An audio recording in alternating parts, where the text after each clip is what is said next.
Welcome to Relics Radio, your favorite weekly podcast dedicated to the metal detecting and treasure hunting community. Here are your hosts, Ken from Adventures in Dirt and Tony from 5280 Adventures.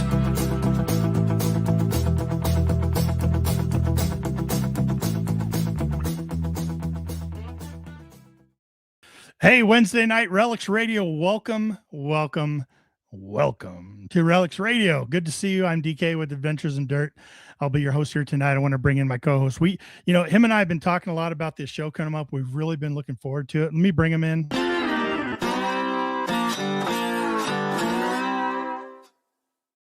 Cheers, brother. 5280 Adventures. Cheers, man. How are you? I'm doing great. Happy Wednesday. Actually, I'm on the rebound. I spent the last 4 days in bed. Yeah, you were telling me you were down. So I still sound horrible, but man, something hit me. It was like the flu, body aches and fever and just horrible, right? And I finally go to the doctor. I went to urgent care. Yeah. He did a test for COVID and flu, and they're like, nope, you don't have anything. Like, okay, well. You just got the crud. Yeah, so they gave me some antibiotics in like 24 hours. I was like, oh, I was at least upright. Yeah, one of those. So sometimes that happens, and when you start taking some of that stuff, you get to feeling so much better. Yeah, you realize how bad you were feeling. Like, yeah, wow, I was down pretty bad. Yeah. Well, I'm glad you're feeling better. I'm glad you're back up. I know. I didn't want to miss tonight's show. I didn't want to miss what's coming up this weekend with you and I. And man, there's just so much going on now. Our weather is like insane. Yeah. I mean, excluding we had some rain. Yeah, a little chilly yesterday, I think. We had some rain and stuff. Mm-hmm. But I mean, there's no way to even describe it. It's like May weather. Yeah. In February and March. I mean, we just got into March and we're having May weather already. It's crazy. Yeah, the rain was coming down yesterday. I actually called my wife. I'm like, excuse me. I go, honey, what's going on? I was all concerned. I was teasing her, and she goes, what? Are you okay? Because I was just driving to work. I'm like, there's some rain, real weird liquid on my windshield coming from the sky. Like, it seems like it had been years since I've seen even rain. And for Colorado, that's just unheard of. Everyone I talk to has been here their whole life saying they've never seen it like this, where there's just nothing, absolutely crazy. But we'll take it, which is good. Well, we're gonna take some advantage of it. I can tell you that. Feel guilty because we're going to take advantage of it, but we need the moisture really, really bad. We really do. But you know what? We can only work with what we've got, right? I mean, I can't do a rain dance. I can't do a snow dance, so I'm just going to go metal detect. How's that? That's what we're going to do. We're going to try and get out this weekend. Yep. Yep. Actually going to a little presentation at the local historical museum, putting on a little show for us and or not just for us, but for the community. And so we're going to attend that on Saturday and then do some swinging on Sunday on a new permission that's pretty promising. Yeah, excited. Definitely doesn't look like anybody's been there. Yeah. So that's always great, right? New permission, no one's been there, sort of virgin site. You just don't know. Yeah, you don't know what you're going to get, right? It's almost that that excitement again.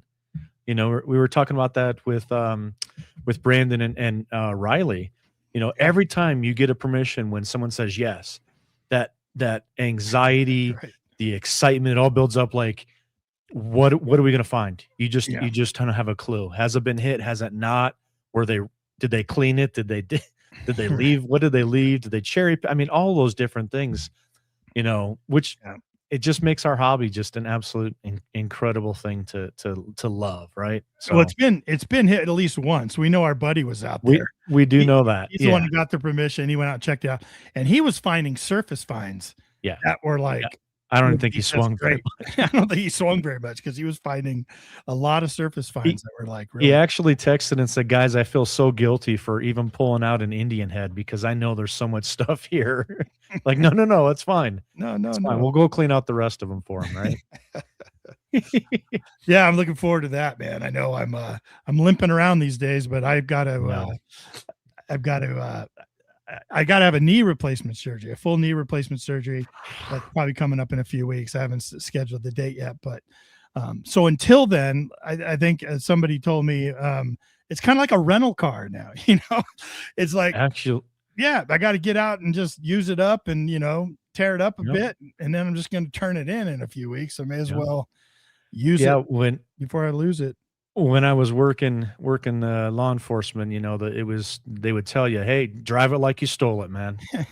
That gives you an idea of what you're going to be doing to that knee, right? It's not yours anymore. So as long as I can make it out of the field, I'm okay. Yeah, I'm not carrying you out, so you better figure that out yourself. Ask the doctor. This is what I want you to ask the doctor. Can you keep the knee? Just put it in a jar for me or something. Yeah, put it in a jar. Do something. I don't know. We'll throw it in the ground. We'll bury. We'll put it in YouTube channel. Put it in a box with mealworms, and let the mealworms eat all of the cartilage and people watch that stuff. Just put a time-lapse camera on it. Yeah, that's there you go. There you go. See, got your first 1 million views right there. There you go. I'll think about it. Quick hi to some people in the chat, and we got to get to Steve because we have a lot to talk to him about. Let me see who we got. I'll start at the bottom. You want to start at the top and say hi to 5 Mile Relic Hunter. Larry, good to see you. Thanks for joining us. Bill Hayes, howdy. Hey, Bree's joining us. Bree, welcome. Hey, tune in next week. Bree's coming on with us next week, next Wednesday. Going to talk some good stuff. Can't wait to have her on. Yeah. Lots of good discussions going on right there. Yep. Ryan says, hey, Bill H. Yep. Scotty Coppers. Good to see you. Gary Hulls saying good evening to us all. Yep. Troy the Guy. How you doing? Good to see you. Hey. Copper Joe. Hello. Bill Hayes, you've been out digging. Ground is still frozen in Wisconsin. Digging soon. So good luck to Joe coming up here pretty soon. Yep. See, Tin Man said both knees rebuilt. It's not that bad. 3 to 4 weeks. You'll be back out. It's those 3 to 4 weeks though, right? Right. Yeah. That's right. I think I'm going to join the both club within the next couple of years. Gotcha. Yep. Bob Ross. Yeah, I'm actually letting you do yours first because, everybody I talk to is like, oh, no, it's not that bad. I want to get an honest opinion. I know you tell me honestly what it's like. North Shore Relic. Yeah, that's what I've been doing. I've been watching videos on it and talking to my friends. I talked to you because you've had some repairs. My brother's had full rebuilt. And I've been paying attention only to the videos that look like they're from real people. You know what I mean? Oh, yeah. Not just sort of people reporting on the issue, but people that have gone through it or even videotape. I ran across these RVers, they're YouTubers, but they do RVing and they did an offshoot because the husband was going through knee replacement surgery. So that was pretty cool because good and bad, they were filming it. You know what I mean? Yeah. You get the whole really story. Representation. Yeah. Yeah. Yep. Hey, Norm Peterson, welcome on. Thanks for coming with us. What's up, Norm? Well, welcome everybody. Welcome to Relics Radio Wednesday night here. I'm in northern Colorado. Tony's down in southern Colorado, having some great weather. Hope you are where you're at too. Hope you can get out. Make sure you let me know in the chat what you've been finding lately or the areas you've been hunting. No GPS coordinates, but you know what I mean. You've been hitting fields. You've been hitting the woods. You out at the beach. Ooh. We're going to talk about it all tonight. Beach. That's a good segue. Let's bring in our guests. Let's bring Gigmaster in. Can't wait to talk to him. Let's bring him in.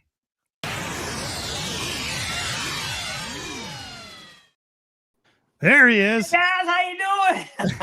Are we having fun yet? Oh man, cheers much. To you, buddy. Looking forward to talking to you for a while. I know you and I've been talking this week about you coming on. I don't even know where to start. I mean, I know where we will start, but how have you been, Stephen? I've been doing great, man. Getting out on the beach a little bit more now. Man, that cold has been killing us, man. I tell you, snow and ice, but we had a 70-degree day today. Can you believe it? Wow. It's coming. The summer is coming. I can't wait. Is that what it felt like today? You're like, it's coming. I can just feel it. You know it, man. Well, how'd you do at the beach today? I asked you earlier, but not bad. I had a little, I jump around a lot trying to find that heavy target area. And my last beach I hit a good little bowl. It was like a bowl with had to eat out on the edge of it. And I couldn't hardly take a step without getting that target. 16 sinkers, $2 or $3 in clad, a bunch of other trash, of course, bottle tops and caps. But I got one silver ring. I did get one silver ring right there. It's got the faces like the movie faces on it, which is kind of cool. Sterling silver. Oh, cool. But very nice. I'll take that right there. Yeah, the better theater. than just a band, Yeah. Theater faces type. A little kind of cool. Yeah, it's unique. I like it when they're unique like that. Yeah. So let me ask you about digging. Let me ask you about digging beaches. Like, are you a cut digger? Do you dig the cut? Are you looking for holes? Are you going into the surf? What are you doing? I do it all. Definitely cut. We had one cut a few years ago. It was over my head where the waves would just come and chop the whole beach down over 6 feet tall. You know, wow. You like that because what happens is kind of like a gold sluice. It washes the sand all out, but leaves the heavy stuff right there, you know. So, and you want those cuts. The bowls, the same thing, and that's what we had today. We had kind of eat out enough, but it leaves that heavy material because the sand, you know, goes away. The light sand goes away, but the heavy material stays. So look for that. I like getting in the water. People lose a lot of jewelry in the water. Yeah. You know, to put the suntan lotion, get in the water, and it gets wet and gone. You know, so the water. I hunt with water a lot. So, now, are those rings ever in the walls of the cut, or are they always down on the flat? Most of the time it's on the flat, but they certainly could be in there. But you know, square inch you covering and all, you're better off on the ground. Yeah. Because it's got down there, it didn't move. Got there, it didn't move. Got there, it didn't move. Where it's got to take it out of that sand, and it might be a long distance in there before it gets down there. It collects in one spot. You know. Yeah. Yeah. I haven't hunted too many beaches. Have you, Tony? No. I think beach, you know, I'm never near an ocean. So when I say beach, I'm talking about lakes. You know, I've been swimming beaches. You know, we've got reservoirs out here in Colorado that people love, and they swarm to those beaches. So, you know, like beach hunting. Yeah, we've been doing some beach hunting here. I did it in Ohio, but, you know, nothing like an ocean type environment. You know, obviously never an opportunity to come up with something old. You know, I don't know which coast you're on of the areas that you hunt down in Florida, but you know, I haven't found anything like old like that. You know, just looking for silver and gold when you go to those beach spots. Have you ever hunted any of the lakes around there that people swim in? Because lakes can be good, man. They can. You know, they can, but they're well hit though. They're all well hit around there. We're not the first ones to think of that, right? We're not. No, unfortunately not. No, but sometimes they drain those lakes, Stephen. You know what I mean? And that's great. Except you find out here, you find a lot of shotgun headstands in those areas because people are out there in the boats shooting ducks. I mean, I've heard. I don't know why they would want to do that, but right. But yeah, swim beaches is about the most we get to. Yeah. I haven't done too well with it, mainly because, like I said, people are hitting them ahead of me. Yeah, I got you.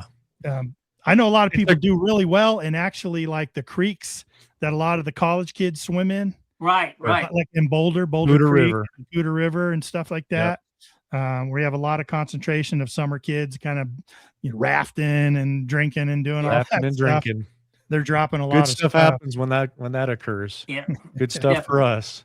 Yeah, you just got the current to worry about then. So what part Tony mentioned? Are you on the ocean side or are you on the Gulf side in Florida? Me, I'm a Chesapeake Bay. I'm on the bay side. Oh, on the bay side. Okay. And the ocean front. I got both of them right there. You got the bay and then you got the ocean. So you got beaches along everything in there. That's right. So it's a lot of different beaches around. Sometimes one's better than the other. Right now, I tell you, I think along the whole East Coast, all the storms we've had has brought sand in and just covered the beaches up and down the coast. It's crazy how much sand's been added on our beach. I can see places where 4 and 5 feet of sand have come in. So it's a little challenging. You got to find that little cut, or you got to find a special place to hit. You know. Yeah, I bet searching. Now you do a lot. I've been watching your videos for so long, Tony. We're gonna put his links up in the chat. That.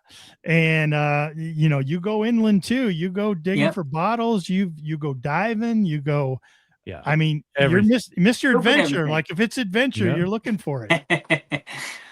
I started off with I retired in 2011, but after a couple of years, I got in with Aqua Chigger. You know, I said I'm gonna get into metal detecting, so I got up with him, and we ended up getting together. I had a boat. We run around and snooper dove with my boat some, and found all kinds of Civil War cannonballs, bullets, buttons, all kinds of stuff. And then he took me up to his area up Maryland in kayaks. You know, we take kayaks up and down Rappahannock, Rapidan. I mean, all the different streams and rivers up there, and it did real good up there. So I kind of started out, but then I kind of started going to the beaches. I don't know, just 30 minutes away. We had to drive 3 hours to put my kayak in, and I think for a long day, 6 hours driving and hunting for 6 hours, whatever, So the beach is easy. I can run down there if I want to stay a couple hours, whatever, come home, go back, So yeah, true. And gold pays better than a lot of things. Gold, yeah. Price of gold is still just driving, isn't it? Man, yeah. So I enjoy the beach hunt. I enjoy returning rings. That I'm on the ring finder site. I'm one of the ring finders for my whole area here. So I really enjoy that too. So yeah, let's talk about that for a second. We'll go ahead and jump into that since you brought it up. How long you been a ring finder? How long has that been now? About 5 years, six years, maybe something like that. Other people have asked me, I may have done full, but I actually joined the ring finders back probably about 6 years ago. And, I'm gonna share some pictures here, just some of the images you had of some of the ring returns. Okay. And then I'm gonna ask you if you have any memorable ones. But let's just start right here. I mean, look at all them smiling faces right there, Steve. That's awesome. That's every year awesome. I do that and try to, just do a little picture of everybody I saved, found rings for, found hundreds of rings and jewelry and all kind of things that people lose. Man. And I tell you, every smile, it really hits you in the heart. Just some of these people have lost heirloom rings, like grandmother's rings, their mother's rings. A lot of them are really sentimental to people. Wow. I tell you, it's heartwarming to get them back to them and see the expressions on their face and all, and watch it. So no better feeling in the world, I bet. Like you're just making their day. It's fun for you. Yep. Yeah. What I like is the progression of from 22, I think is when it started, but not as many. Then it grows and there's more, and the pictures get smaller. But I mean, just more and more people every time. I mean, some people have one opportunity in their life to do something like that, and that incredible experience. And look at this. I mean, do you know what's the total number of ring returns that you've completed? I don't know off the top of my head, over 100. I know, but that's incredible. Every one of them is fun though. I enjoy every one of them. That's great. Yeah. Now, that's so great. One thing in particular I did want to kind of focus on and ask you a lot of questions about is this one? Is this one right here, man? Right there. Now, look at that chain. Are you kidding me? Look at that chain. Tell us the story behind this. What's going on with that chain? Actually, this chain was given to this guy by Allen Iverson, old basketball player there, and he's one of his best friends. He came right here from Hampton over here, and the guy was out in the water doing a flip with his chain on and lost it. And he Googled or whatever and found me, called me up, said, "Can you help me find it?" And I went over there and found it for him, and he was one happy guy. I tell you that. Yeah, I bet. He sent me back then when he had got it. Alan gave me an appraisal. It was like $14,000, I think. But that was like 20 years ago, probably. So it's probably $40,000 chain now. So, that's had 4 carats of diamonds, really thick, heavy gold. Wow. So that's incredible. That'd make your day when you got it, and make your ruin your day when you lose it, and make your day when you find it. My gosh. For sure. Incredible. The lady right beside, if you look over to the left right there, that lady right there, right there, that's a over $20,000 diamond right there. That she called me up and asked to come find it. And I actually had found it before she came. And I called her, y'all might want to come down here, and I usually don't tell people when I found it yet, So sometimes I'll just say, "Can you come show me exactly where you lost it at?" And they'll come down. Then I'll say, "Is this it right here?" Yeah. I always do my videos like that to kind of look at that thing with wow, another one. I find it for that's gorgeous. Yeah, and they just go bazonker sometime, when they see it, I bet. I mean, they think it's gone. Their world is shattered, and sure, you're the last hope that they have. Yeah. I have on my YouTube channel. I got a playlist called "Return to Owner." I think it's got over 100 videos of just those right there. Oh, awesome. That's incredible. They might want to see them. They could just hit a playlist called Return to Owner and see them all. Yep. Yeah. If you're not familiar with Steven's Gigmaster YouTube channel, we have all the links to that and his other social media down in the description. We're going to be throwing it in the chat. If you're listening on the audio replay later, just go down the description of the podcast and you'll be able to find your way over there and check out all of his stuff. Years and years of just amazing content that I've been watching. I've been a fan since I got into YouTube back in 2016. Just loved it. Just great, consistent content. Let me ask you this about ring returns.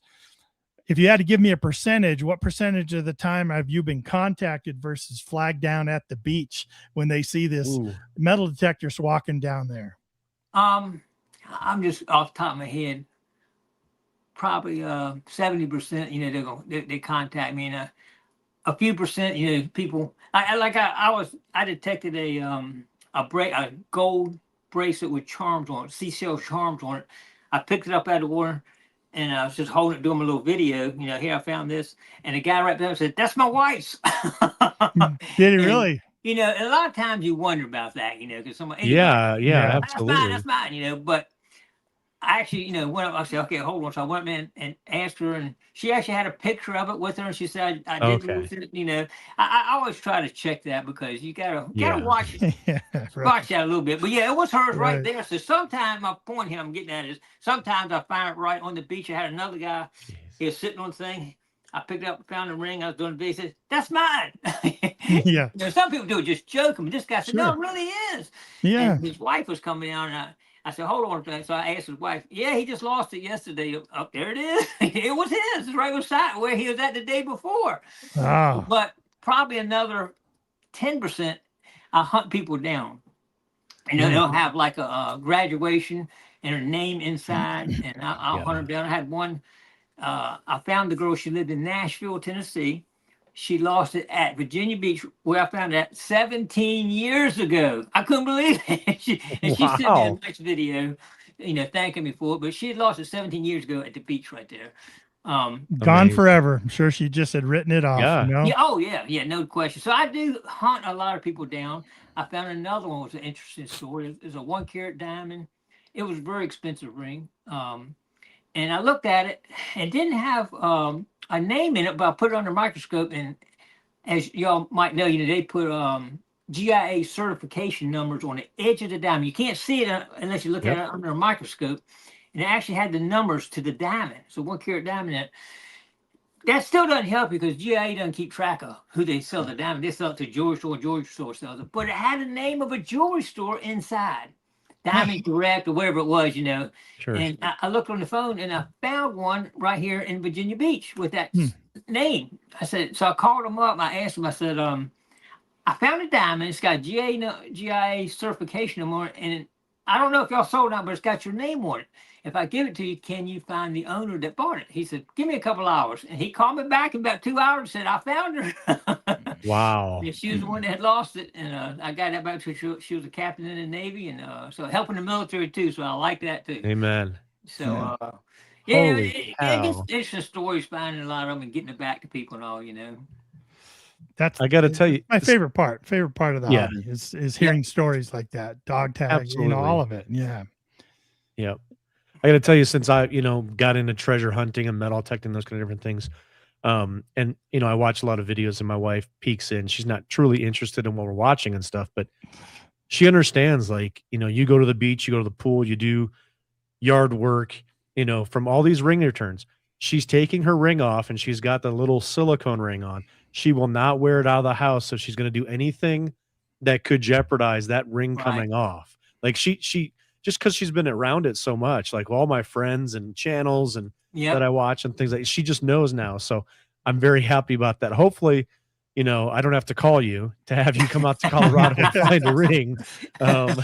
Sorry, maybe you want to come out and visit, but you know, that'd be fine with me. Just not to find her ring is what I'm hoping. We'll find it. Sometimes they get the calls where they're like, hey, I lost my ring in my hotel room. Oh yeah, I get that. Can you come help me search it? I was like, well, and I'm not going to do anything more. Did you?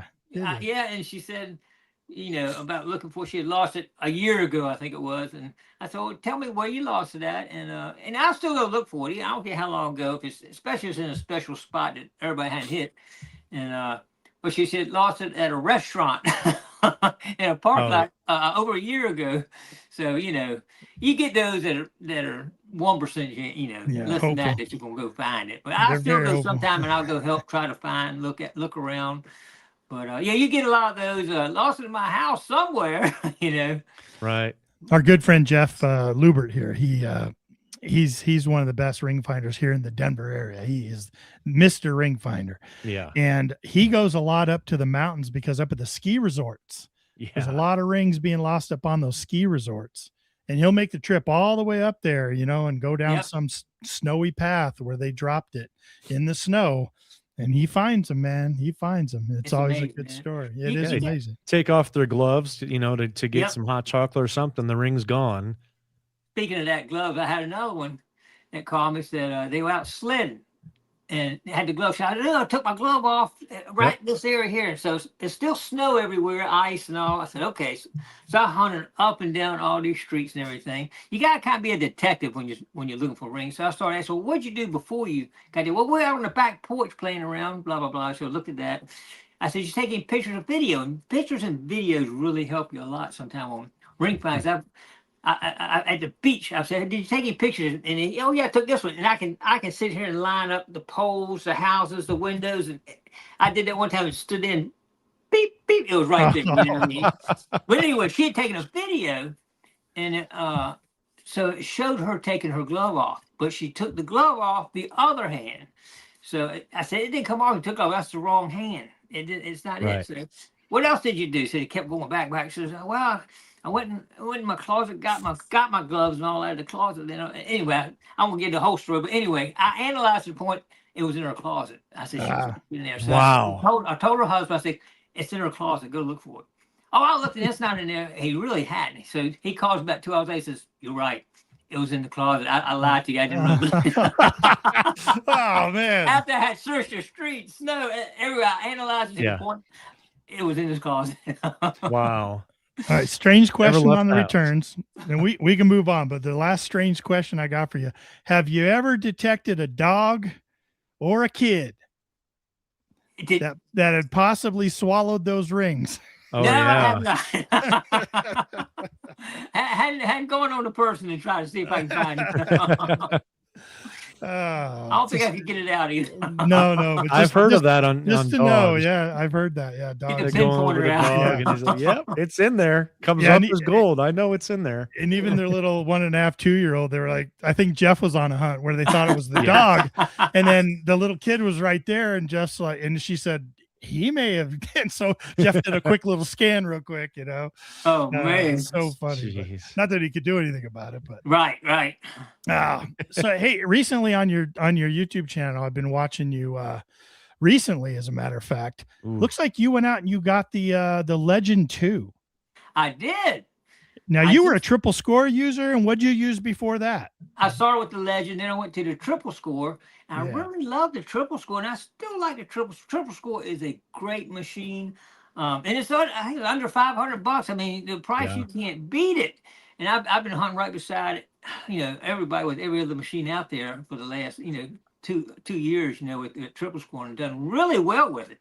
All the returns you see in 25, they were all triple score finds. So it's done really well, but they came out with the Legend 2. I said, I got to get it. Nocta, I really like Nocta. They make a solid machine. I've had a bunch of other machines. We won't get into all that today, but I tried them all. And I just, the quality, and they don't leak. Noctas do not leak like some of them.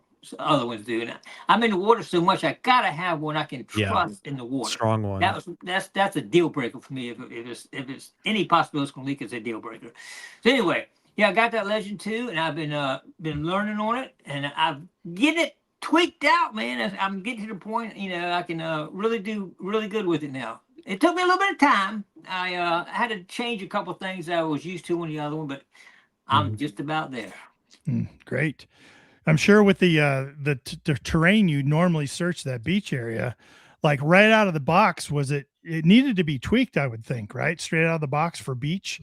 Well, it's got a beach mode. You can click that and go for it. The one issue I had was I wasn't used to, is the sensitivity. On that machine, I had to drop the sensitivity down in the water But a triple squat normally don't. But I think this machine like is running hotter. You know, I get when they program this machine, they can put it in any scale. You know, if you put it down here, you don't have to do anything. But if you put it up here, you got to tweak it into on the sensitivity side. I run the sensitivity now I got to figure out about 18 in the water and about 24 on the beach. And I use a multi-wet on the frequency side of it. But and there's a couple other features I'm working on trying to see what's the best on it, you know. So I'm kind of working on that, but I haven't quite got there. Well, I'll put a video out telling all my settings I'm using once I get to that point. But not quite there yet, but I'm getting close. You've had some good videos though about teaching about the Legend 2 and different settings and the things like that. Great videos. So if you guys are thinking about getting the Legend 2, or if you just picked it up, and go over to Gigmaster's YouTube channel and watch those videos, because you know you're going to get great tutorials, and then more to come then as well, which is fantastic. Yeah, absolutely. I got a couple scheduled to come out here this coming week. So especially when you're on the beach. Now, have you gone underwater with it? Have you dove with it at all? I have not. It's too cold for me to go in the water right now.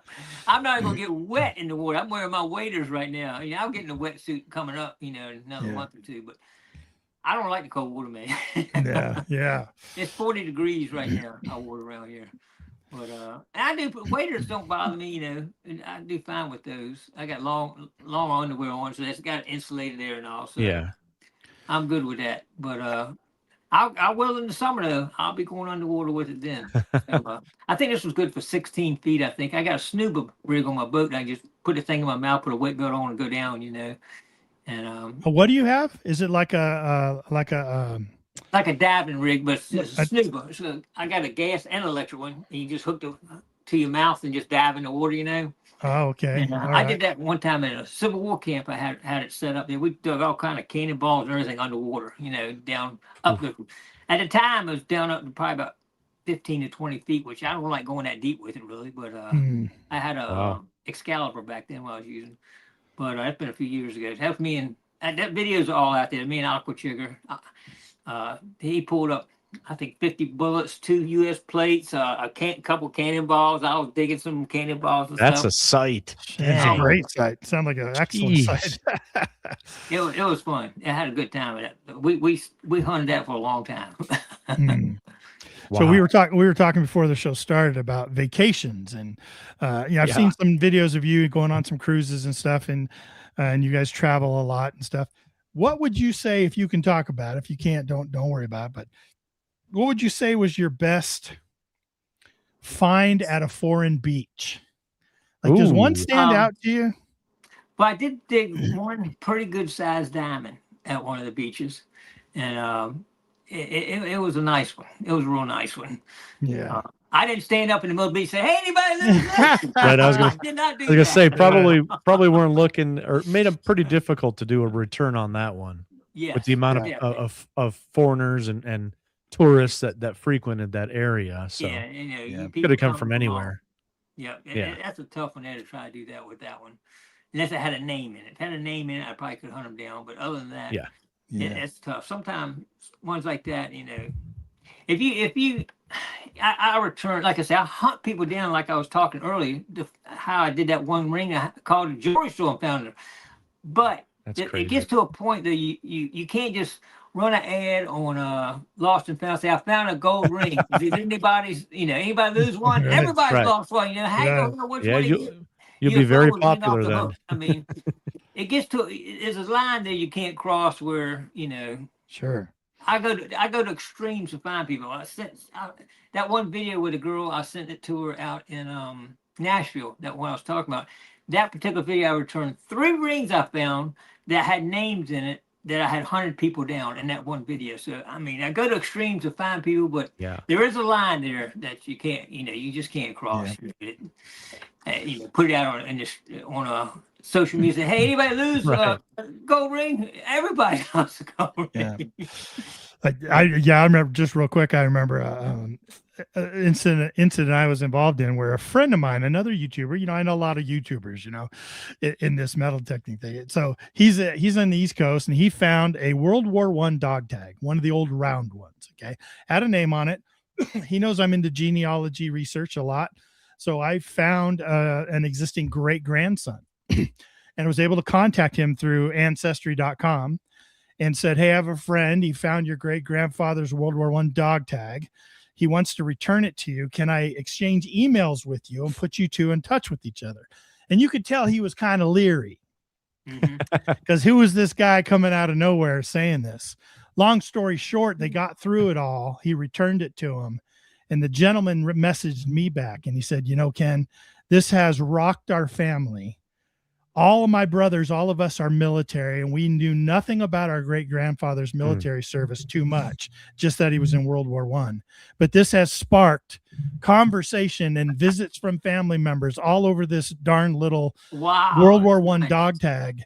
And he said, I can't thank you enough. Then I started getting emails from other distant family members that were involved in that coming together and said, hi, I'm the cousin of so-and-so. I just had to message you and tell you how thankful the family is. No kidding. Yeah. Now, isn't that like, that's pretty cool. See what that so little cool thing you did, how much, Yep. You know, how much it created with all that whole family and all. It's just amazing. Yeah. So amazing. Yeah. And I didn't even find the darn thing, you know, I was helping him out to get, but the fact that we can all facilitate that. Yeah. And the fact that you go through your extremes to find these people, it's the most beautiful part of the hobby as far as I'm concerned, because awesome. It touches people for sure. So you're going to hang with that Legend 2 for a little while. Yep, until they come out with another one. Are you getting the Legend 43? Legend 3. I'll see him on Gigmaster on YouTube. Have you got any before plans we get off the vacation? Hold on real quick. Before we get off the vacation topic, Norm Peterson has to do cruise ships let you take your metal detector on board. The one Carnival does, but there are cruise ships that don't. I think Disney does not allow metal detectors on their ship. One of my friends would say, I'm going in, tell me how to pack it. He told me the cruise line is going. I said, you can't take it on that cruise line. So some of them do not allow them. Okay. I have never had a problem with Carnival. I carry it every time. When the boats take us to shore, when I'm not docked, I carry it on the boat going to shore. You know, they see me set it all up. I never had an issue with them on anywhere I went. The only place I had a question was Bermuda. I think they didn't want me. They said you can't detect on the land here. You got to get a permit. I was going to ask you that. Yeah, I was going to ask you, like, how do you go about knowing if you place you're going? Like, we're going to Southern Caribbean next. How do I find out the places we're going to visit would allow metal detecting or not? I would Google it for one, and most of the time in the Caribbean down there, you're good to go as far as I've seen, and except you can't go to private hotel. You'd have to ask there, but as long as it's public, I think most of them are, but you need to check. But I thought Bermuda should be, but they're not. You gotta actually go into town, get a permit, pay for it, and all kind of stuff. But when you're on a cruise, a lot of times you don't have time to go do all that, you know. And I didn't see where you could do it through the mail, so that kind of kills that destination. I probably wouldn't take one there, but most time down in the Bahamas, down in there in the Caribbean, you're usually pretty good down there. I hadn't had any issues down there. Yeah, maybe next time I'll do it. Past couple of cruises I've gone, I've left it behind, and my wife's like, well, we're going to be so busy, you know, just leave it behind. And we stayed a couple of days at South Beach, and I was going to bring it and kind of reach out to some friends of mine, and we ended up not doing it. So here I was, the metal detectors out there on that beautiful beach, wondering if I could do it. And then I saw metal detectors. So of course I had to go running up to him and introduce myself and hear his story, you know. And he's like, I got an extra one in the car. You wanted me to go get it? And I said, nah, I didn't though. I was, you know, my wife and I, honey, okay, I won't. We'll spend some time together. So funny. A lot of fun. Man. How's some people going? You got questions? Make sure you're dropping questions in the chat so we can pick up on them. I've been seeing a lot of great comments. People having fun with this topic. We appreciate a lot of questions about that. Can you take it with you and those kind of things? So sure. Strong information from Gig there for sure. You know, each one is its own way of dealing with it for sure. Yep. I know the next thing I want to talk about. I've been itching to talk about this. One of the things that really sparked a big interest in a video that I saw on social media was you do a lot of like I don't know if it's considered smelting or forging or melting of metals. And the one that I really liked was about the ant colony and pouring something in there to get to get a form. Tell us a little bit about that. Fire Ant Art. There you go. Give us a hashtag Fire Ant Art in the chat. Fire Ant Art. Great one. Yep, I saw it at some point in time. I said, I'm gonna try that. So I ended up Googling how to build a kiln. So I built the kiln out of a trash can, and you had to buy some insulating material and all. And I won't get into all the details on it with the burners, and I had to make my own crucibles to melt it in there. And I bought some pipe and had a weld a plate on the bottom of this crucible I made to melt it in. And then I designed and built a thing that could lift it up with the port. But anyway, yeah, you get that, run it up in there, get it super hot, and then you pour it down into a fire ant hole. And now what I usually try, I take a vacuum normally, I kind of vacuum the top out, because what I want to try to do is create, there you go, is create like a little place where it'll make like a base if you can. Yeah. And then you pour it in and you see it boiling. And then you got to wait a little while. I think it stays hot for a little while. You got to wait just a little bit before you take it out. Well, all that ground's insulated, keeping that heat in there. Yes. It takes probably a while to really cool off enough. Yeah, I would. You see, I got the gloves on. That's probably still pretty hot right there. Yeah, it looks like it's steaming. And you try to get down far because it'll kind of run down into the pieces and make little runoffs from some of that stuff. But this is my favorite part right here. You go wash all the dirt out of it, of course. But it's amazing how they gone in and made all those tunnels in there like that and all. Oh my gosh! And look at that. And it makes some really pretty sculptures right there, And I think that is amazing. A dozen of them that day like that. Look at that. Yeah, pause it. Oh, right there. Look at that. Like people have no idea that's going on under the ground in these fire ant holes. Just how intricate. That is incredible. That's custom base, obviously. So you do your own woodworking there with routing the sides and to the size of it as well. You what? I had a friend help me with the router on. Oh, okay. Yeah, that's beautiful though. Absolutely beautiful. And it's always a surprise, right? You're probably always so excited to see what that looks like after you wash all that off. You never know. I mean, it could have gone down and little thing and be nothing, kind of a dud, And then the next one might be good. You don't know what you're gonna get. Like you say, it's like a metal detector. You never know what Never know what you're gonna get. You never know what you're gonna get.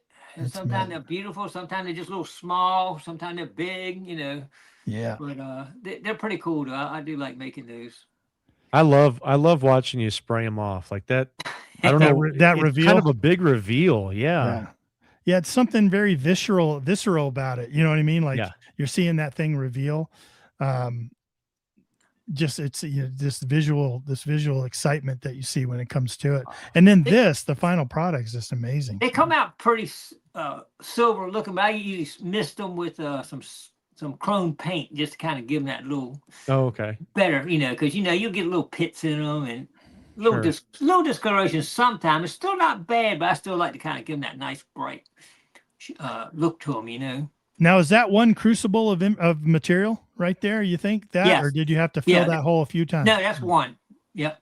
Wow. I made the crucible pretty big. I got a couple different sizes I made, but that one's pretty good weight in that thing when you lift it up. When I'm carrying that liquid metal across the field, it's a little shaky, a little scary. You don't want to trip and fall on liquid metal. No. Anytime you get liquid metal, you got to be really, really careful and move slow. That is a lot of silver to throw down there. Now, what kind of metal is you actually? Aluminum, yeah. If that was silver, that'd be a ton of money right there. I was thinking you're just rolling through it, Yeah. All that silver. All that silver. Just aluminum, just because it's readily available, relatively lighter weight, of course. Yeah. Lower melting temperature. Yeah. Have you tried any other metals like bronze? No, I have never. That's up in the. Could you imagine trying to pull that bronze out of there? Holy cow! In the lower end, it's hot enough as it is, brother. Yeah. That stuff, it's dangerous. Liquid metal is dangerous. I was gonna say, have you had any close calls with that? I did. I was pouring it one time, and you probably don't have that video on there, but I don't. But anyway, it exploded, and it blew up through liquid metal everywhere, and it got all over me. Actually, it burned I had a face shield, a leather apron on, but it got right here and hit my ear and caught my little hair on fire here and kind of burned my ear just a little bit. But it ruined my camera. I had a camera down there, just covered it with liquid aluminum, and I had it all over my my leather apron and all those. Wow. But it was scary because it literally exploded like a bomb, like like a shell going off. And only two things that could have caused that. And one, if a hunter dropped a shotgun shell or something down in the ground and got covered up, now and poured liquid aluminum on it, it's gonna shoot that that shell off. Powder. Yeah. No question, that powder's going. The other thing is, if there's moisture inside the hole, it could actually cause a steam explosion. But it sounded more like a bomb, more like steam. But it could kind of be the same thing at the time. But steam is bad. Water and liquid metal don't mix. Yeah. It instantly turns any kind of liquid. If it's a little bit there now, y'all got the other video of me pouring it into a ice and water, and that's okay because it can disperse that much heat into the water and the ice. It doesn't explode. And if you pour it in there with about this much water, it could potentially turn to steam and explode and throw it everywhere. Sure. But as long as you got enough of the BTU to be dissipated into the surrounding, you're okay. Do you have that video pulled, Tony? Yeah, let's watch that video real quick. So kind of give us a preview or a preface here. What exactly do you have going on that you're pouring into? Well, I was doing the fire ant art, and I like doing those, but I said, it's got to be a better way, a safer way. So I said, let me try pouring it into water and ice to see if I can make a similar structure like the fire ants. And I just want to see how it turned out. So I think I was probably the first one to ever do this, pour this liquid aluminum inside water and ice. I knew it would run down by the ice and harden, so I figured it would create some kind of structure, but I wasn't sure. So anyway, it's let's see, you see it come out. It's close, but it's not a fire ant heart, but it's no. But it is kind of cool. I mean, it does make a kind of neat structure. Very unique structures too. Oh, look at that. That's cool. It did work. My idea worked, and I tried different things. I tried using round ice, square ice. I tried all different kind of ice to see if it would create a little different. And it does a little bit. It's just not fire ant. It's just not fire ants. But it's safe. And I can do that all day long, and do it right in the backyard all day. But the fire ant, you got to go hunt those down. You got to get down. It's a little more dangerous. You're doing it in the field survey. You don't know what's in the field. It could literally have, this is in a Civil War zone, it could literally have a Civil War shell down there potentially, Oh, well, that's what I wanted to jump to. So I'm going to show you another video. This is back when I was watching you earlier in your career here, and it used to just drive me crazy to watch you do this.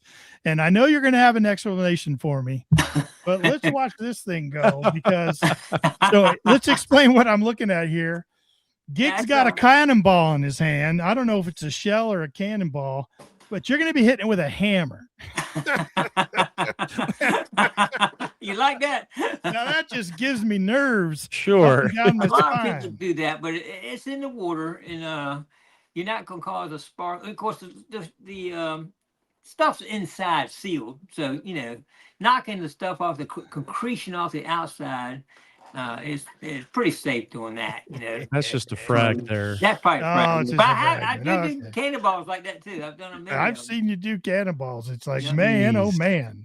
Did people give you a lot of bad time about that when you used to release those videos? Sometimes they do, yeah. Oh man. To get them drilled out, I used to take them up to a guy in Richmond. I think it's Pete George, I think it was, but he would sit there and drill them right on his front porch. He'd take a drill, but he'd been doing it for years and years, and he had a special way he did it and all, but he'd do it right on his front porch, drill a hole right in it, and then go in there and take a little thing and stick it and wash the powder out of it, And it's amazing that I'd back up when he was drilling. Yeah. I don't remember who we were, last Wednesday. Do you remember? Somebody, that was hilarious. Yeah, Relic Riley. Give us a brief on that, and I got another question for you. Oh, Relic Riley. He said he was like 19, 19. He found some kind of shell with a wooden sabot in it, a wooden fuse, and he was drilling it out through the fuse, and all of a sudden, all this black liquid sludge started shooting out all over the place. all over the kitchen, all over He's his in the mom's kitchen. Oh my God. Yeah. And he's just, he just ran away from it and just made this huge mess and stuff. And Did it catch on fire, or was it just the pressure? No, it didn't. it was the pressure, and it was like full of water, and something it expanded, and just everything. He's in the kitchen, and the first thing I remember this little video, he goes, the first thing I thought of was, my mom's gonna kill me. He just destroyed the kitchen. Thankfully, he didn't destroy more than that. But yeah. Ken, did we have somebody on, or were we talking with somebody who used to drill out shells? And what I remember is maybe I was watching somebody, and they had like this shack that was a couple hundred yards away from the house, and a drill press inside this little shack. Yes. And it had a rope attached to the handle. That you wind the handle down, and it brings the drill down, and that's how he would drill them out. But he had this long 100-foot rope attached to it, and he would hook everything up and secure the cannonball or whatever into it, line it all up, and then he would go to the end of it and then just slowly bring it down as he's pulling the rope back, and just drill through it just in case the thing decided to go off. He was far enough away. Yeah, he was he's way away from the shack, and I forget who it was yet. God, or maybe that was so many years ago. I don't know if it was Matt Howell that was telling the story about somebody he knew, but way far away from the shack, and he's pulling a rope to activate the drill. Pulling a rope in case it went off. Now, I mean, hey, safety, man. One of my friends does do it remotely. He's got, like you say, a shack out in the back. And he actually puts it underwater. So as he's drilling, the drill's going in underwater, so because then the air comes out of it, it can't hit the drill and ignite. Any gases come out, so it can't go to the water. So that's the problem. If you drill into it like that, those gases come out with if it had a drill in it, that if it's flammable gases which can come out of there, it could hit that electric motor drill and go back in and blow up. But anyway, he does it underwater remotely, sets everything up, pushes the button, it walks away, and it's going to do what it's going to do and be done. But underwater there. Wow. Yeah. Bill Hayes in the chat said Steve Phillips does that. I think he's referring to that 100%. Press. Yep, that's Steve Phillips. Yep. Yeah, Aggie Hall. That's Steve Phillips in Alabama. Maybe we're talking to Brandon or maybe down there. Yeah. Yep, it's exactly who we were talking about. I know that my cousin's wife knows I metal detect. Kind of a distant relative, right? And she messaged me one day. She said, "Hey, do you know anything about these?" And it was a crusted cannonball. It was all corroded over, much like your black one there in the water, except it was white, more white. And she said, "My neighbor's son found this down by the creek, and said there's a bunch of them down there, and he thinks they're geodes." And I go, "Don't let him start whacking that with whatever you're doing." And she said, I thought maybe it was that. And she sent me more pictures, and you could see the fuse. It was discolored through the corrosion. And I said, here's the local metal detecting club. You want to get a hold of them. You want to have them come out and take a look at it. Tell them to stay away from it, And I go, how many more? I said, I'm on the road. I'm just getting ready to leave. You should have said, where's that at? Don't tell anybody else. Where was that? You saw these right. That's the second thing it's out of your mouth. So where was that again? She did message me back, said he found 18 more down there. Good God. Wow. And that they were cannibals. Nice stash. Cannibals. But I haven't been out there yet. Missouri, I'm coming, but she'll show me where it's at. And maybe there's other relics around there, but shoot. I was here. Aqua Chick was coming to the house. We'll go hunting the next day. He had been out that day and showed up at my house. He had 12 cannonballs in the back of his truck. He had dug that day. Sounds about right. Yeah. You ever seen videos of his place? Like he's just got. I've been there. I've stayed in his house. Yeah. A lot of stuff. His basement's full. Yeah. Full of stuff. Wow. Oh my God, it's crazy.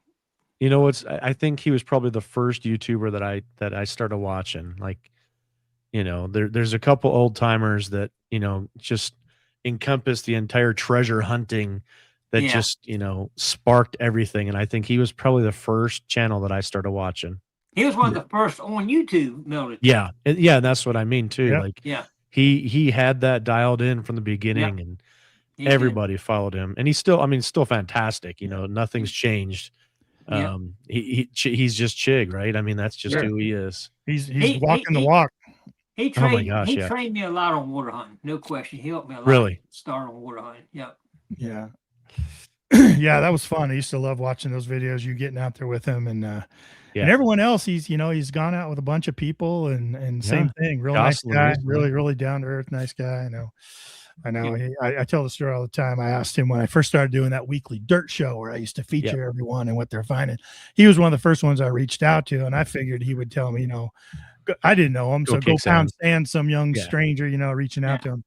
And he was like, no, absolutely, go ahead. He's like, I appreciate you asking my permission, and a lot of people don't, and they just use this stuff. So he was great, really great guy. I've never met him in person. I've never had the chance to go meet him in person. So hopefully one of these days I'll get that chance. It's on the bucket list. Definitely on the bucket list. Well, somebody asked earlier, do you sell those fire ant art? Oh yeah. I do. I on Etsy, but they're all gone, and they usually don't last. They sell pretty good. I'll probably be doing another in a couple months. Within the next couple of months, it's about time for me to go do another run. Yeah, that's great. What was that? I love the creativity of it. That's incredible. Well, like you said, in that one, there was that one movie where the guy would go down on the beach and plant those lightning rods. And the lightning would come down and strike that rod and like melt the glass down. Create glass. Yeah. It's called fulgurite. Fulgurite. Huh. I've never. I found a lot of it on the beach. I got a whole box of that in the garage right now. Do you really? You go on the beach when it's really washed out really good, you'll find pieces of it. Where it kind of run through the thing and it breaks off and all. You find pieces of that fulgurite. So. Huh. Wow. Well, I'm sure glad to see fire ants contributing to something beautiful, because I'll tell you what, you can keep your fire ants. Yeah.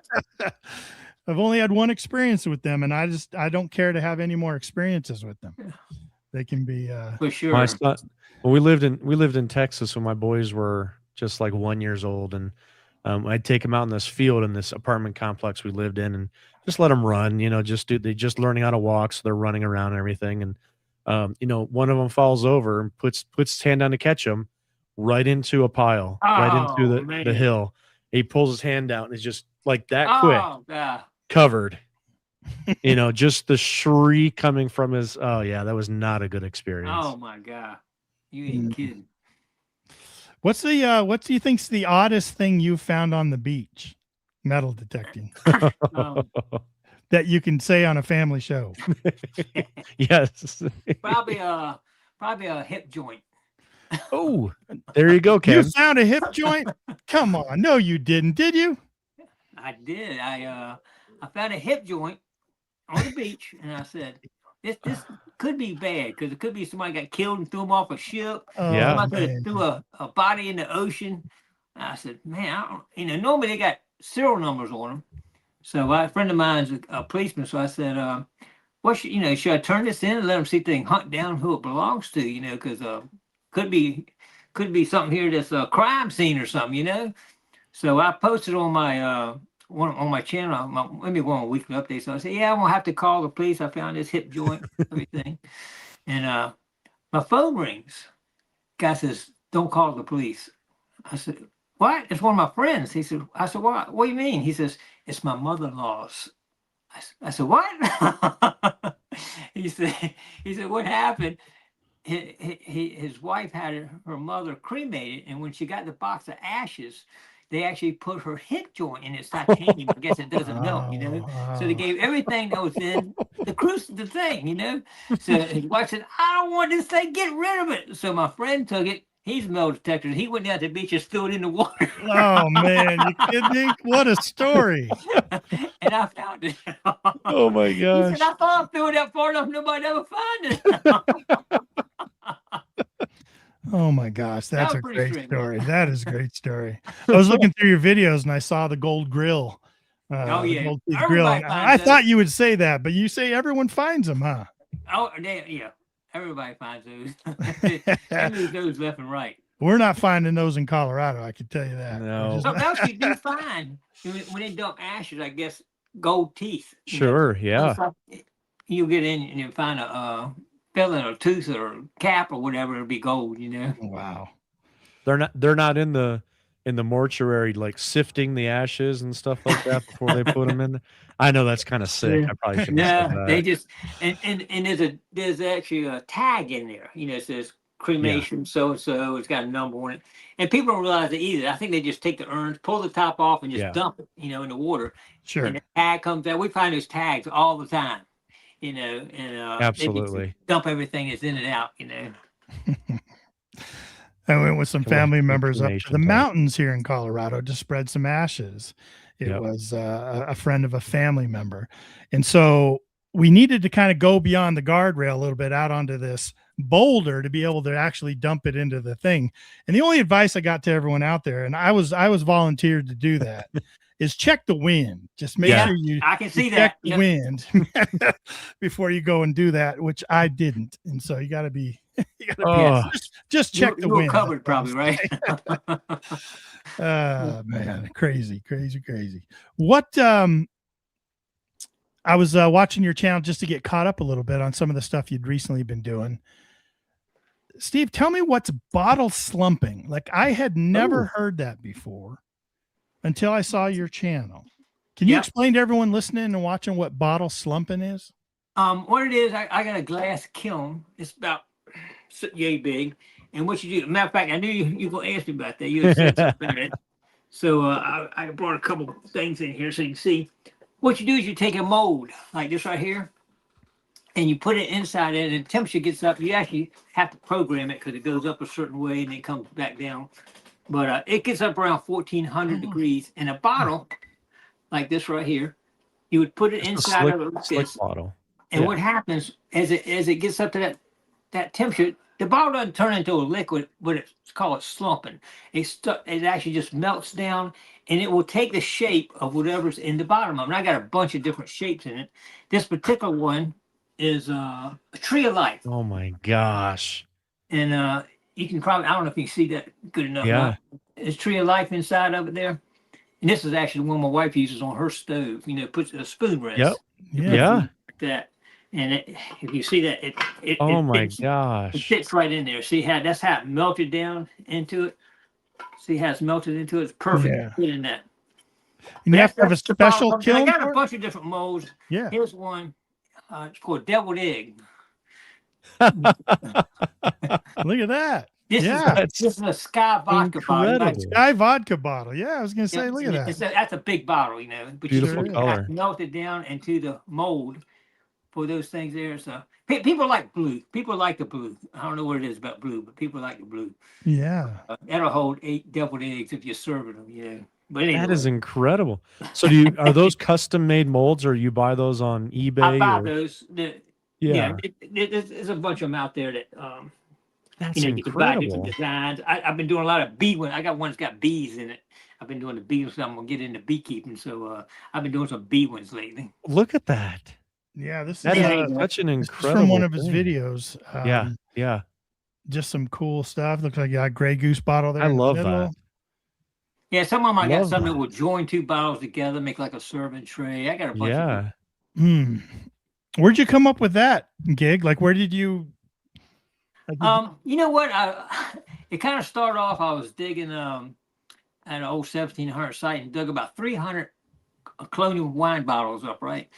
And they're pieces, we got a couple whole ones, but most of them pieces. I said, and me and my buddy that hunts with me, we said, we need to make something. It'd just be cool to make some jewelry out of 1700s glass, Yes. So we started researching to find how you can do it. He actually Googled it, and we saw we could do it in a microwave. So he tried that, the kiln in a microwave. Somehow it tries to melt it. I said, let me see if I can find a regular kiln to melt it. So that's when I ended up getting the kiln, and we tried to melt it. And that stuff would not slump, would not melt. Those old bottles. I don't know what they use, that black, they call it black glass, but the old onion bottles and other bottles. No, it just wouldn't melt. We could not get it to melt to make some. We bought all these things and would crush it in little pieces to see if we get it to melt together. Couldn't get it to do anything. So I had to kiln. So then I kind of went into this other phase with the kiln, making these out of that. The original idea didn't work, trying to make jewelry out of 1700s glass. That did not work, but we ended up using it to do that. So incredible. I think it's so unique, and what a way to kind of pass history along. So, you know, with slick bottles and old bottles that, you know, people they're not very attractive, but, you know, I'm sure, you know, giving something like that to somebody, oh my, that's incredible. But then giving that to somebody who appreciates history and say, yeah, that's 1700s I dug at this bottle site, and you can, you know, your wife's going to let you keep it on the stove. Okay. Yeah. Sounds good to me. Yeah, that didn't work when I was trying to do that, but yeah. The regular bottle, you know, you can use any wine bottles and liquor bottles and any kind of bottle. All the modern bottles will melt right in that kiln in a heartbeat. You know, they don't have any problem. Melting any of those or slumping any of those. And you said it's really important to bring it up to a certain temperature slowly, and then also let it come down. Yeah, because if you raise it, you know, just if you took a hot piece of glass, getting whooped, it'll break, right? You know, same difference, but you're slowly raising it up to keep the structure of the glass, and then bring it back down slow, so that the computer or the machine takes, you know, you program it to what you want. And I looked online and got what other people use, you know, and programmed it. So cool. So, how often do you get out to go old bottle digging? I know there was a video you put out with our buddy Matt Howe, and he found his first onion bottle with you. I'll never forget the video, because love that video. He called me and was so excited, and I was just high-fiving him over the phone. And then when I saw the video, it was like, I never saw a guy get so excited. He was so excited. I knew he was. And you guys were too. I knew he was going to dig that bottle. Me and Buddy were down about 6 foot in this pit, about 10 foot long, and we started getting all these pretty, you know, started getting some bottles, almost whole ones, you know.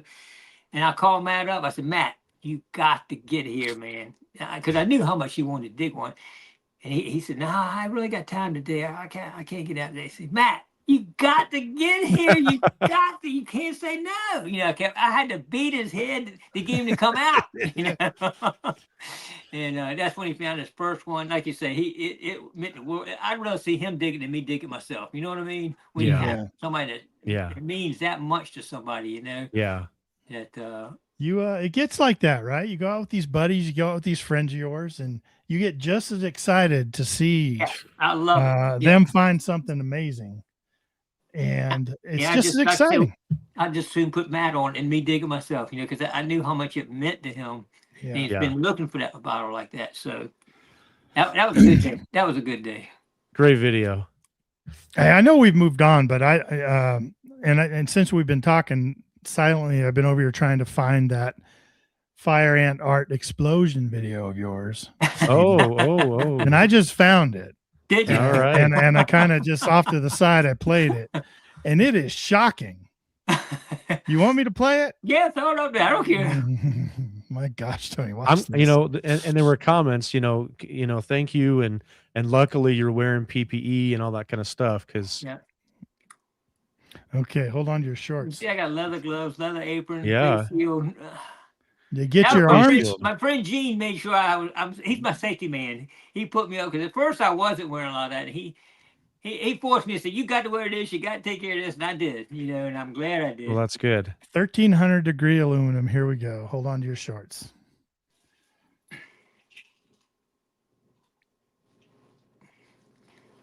Slow motion. Here it comes.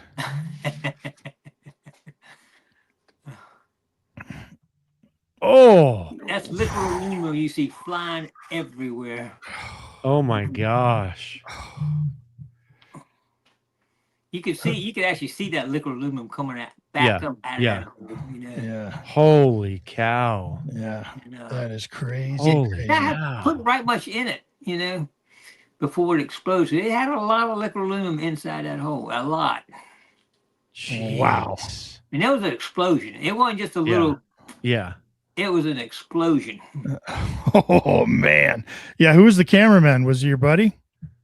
Yeah, the safety guy. Yeah. The safety guy. Gene's in the chat right now with us. He was the cameraman. Oh, he stays back a lot further now. Oh my goodness. Well, thank goodness you both are okay, boy. That was shocking. Oh my God. That's why they invented tripods. Oh my God. It got. Holy cow. Little pieces got inside, you know, from just going everywhere, you know. It was not good. Wow, man. everything we do's got a little bit of danger to it for sure.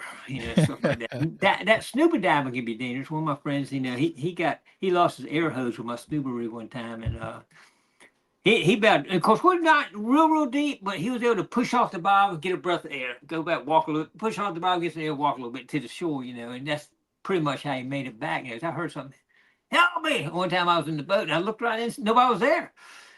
But he had gone back down then, the next time I seen him come up, by the time I got it, he was getting up to the point he could get into the water, but it wore him out. It was scary, for sure.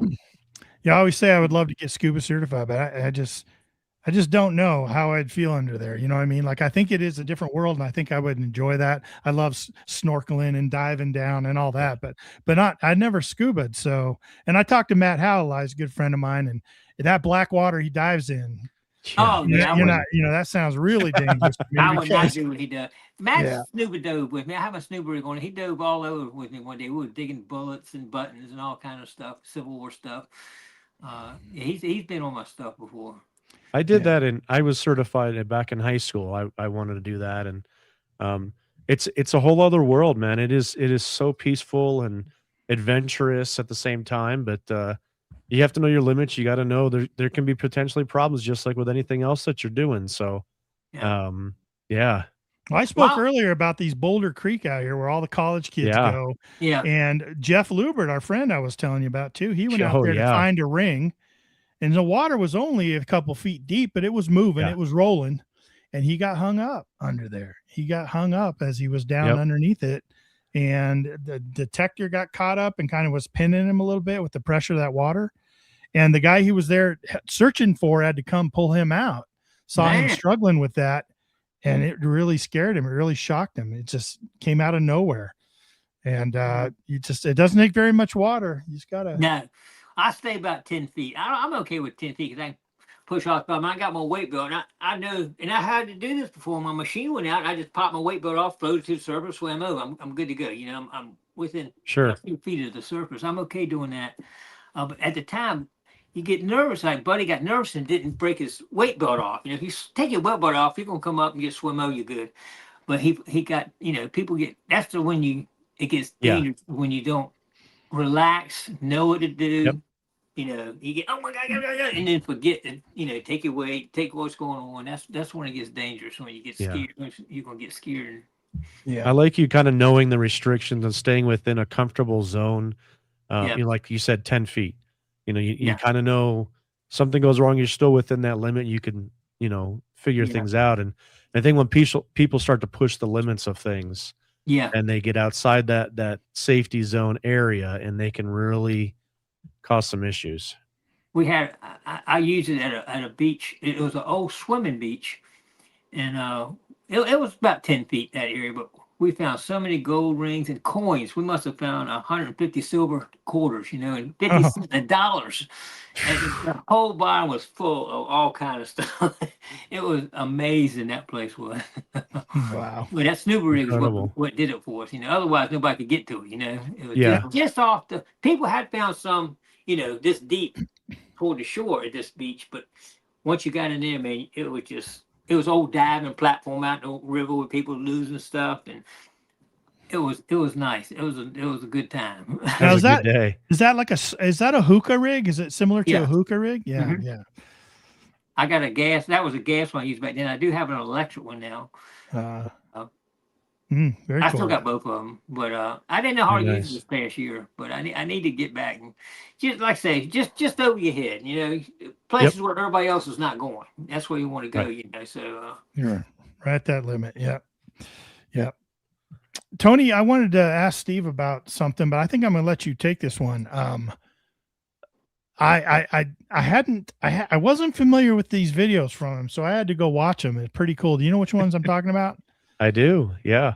This is something like, my wife says, if I ever get to, I've been to the ocean one time, but if I ever get there, I love seafood. I love harvesting my own foods and those kind of different things. And watching you do this video right here, this is something that I want to do so bad. Now this is it's called crab trot lining.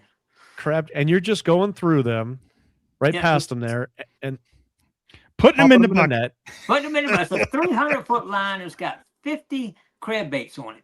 And you got the little rig on the side of the boat that it runs over, and as they come up, you just dip them off the bait as it comes. It's amazing they hold on to that bait coming up. Yeah, they're just hanging on with their claws. Yeah. They're not letting go. They're like, come on, this is food. Right. Oh man. Oh, missed one there. I was trying to drive the boat into it. My cameraman was normally the boat driver. This looks like a lot of work, Stephen. It's a lot of multitasking. We'll catch a couple bushels of crabs, come home, cook them up, pick out 4 pounds of meat, make all kind of good stuff with it. Devil crab. Are those blue crab? Blue crab? Are those blue crab? Yeah, blue crab. Yep. Beautiful. Yep, my freezer's full of crab meat. That's incredible. Amazing. We do shrimp too, and we've got shrimp in our area too. We've been doing pretty good on shrimp in our area, which people don't realize. I mean, I watch a lot of videos with that too. So we're getting that tweaked down too. That's a great time. Look at that whole bucket full of blue crab. I'd never heard of trot line crabbing before. Yes, they do a lot up in Maryland. They got like I think 1,500 feet line. I mean, they got real long lines. Now, mine, Virginia, you're limited to 300 feet. But up there, they're not. They got real long lines. Here we can actually keep different crabs, and they can up in Maryland. They're real restricted up in Maryland what they can keep and everything. Here we don't have as much restrictions that they have, but it's good. It works. We catch all the crabs we want. I know Kurt from the Hoover Boys. He does out with pots. He goes out. He just bought a property on some water, and he does that. And I don't know what it is. I just love being able to catch, set your pot, come back the next day, and who knows what you're gonna get. It's like treasure hunting and in metal tech. You just never know what you're gonna find. You come back and talk about fresh, and you're putting in the work and the time, and then you're rewarded with an incredible meal for your family. You're providing for your family and things like that. And it's that whole thing just draws me in. It's nice because we'll say, "What we're gonna have for dinner tonight?" Let's eat a devil crab tonight. Let's have some shrimp tonight. Love that. Help, when you're looking something to eat, and you got that something is good. Is right. Oh yeah, right there. So that video didn't do so bad for you either. That was a pretty popular video. That video was pretty popular. Yeah. It got a lot of views on that one, so obviously a lot of people are interested in that. Yeah. It's incredible. We kill ourselves out here, right? Making all these videos of all this action and us going and all this adventure. And then a video with you just scooping crab out of the water in a repetitive motion gets the millions of views, Yeah, it is crazy. It's crazy. Just don't know it. I got one where I just show these little round discs that show up on the beach. There's some kind of living creature, not a jellyfish. I forget what they call it. Oh, yeah. Sand dollars. No, it's a moon jelly. It's perfectly clear, like big around. And that video just showing it and holding it up got 3 million views. So like I said, you never know what people want to see. And you think about, you got to think outside the box. Cause some things that we're used to seeing here, like on the water, we see same thing all the time. But people all across the whole country has never seen it. So you got to kind of show people, some things that some people might be used to, but you kind of look outside the box what other people haven't never seen before. You're trying to provide them some entertainment, education, so you got to really think about that when you're making videos sometime, I think, show things that people won't normally see. Right. Yeah. Incredible. Let's talk about some old relics now. Okay. Old relics. Have you been to England? Steve, I have not. You haven't? Really? So is that a place you'd like to go at some point? Maybe, yeah. I had to get permission from the boss, though. Understood.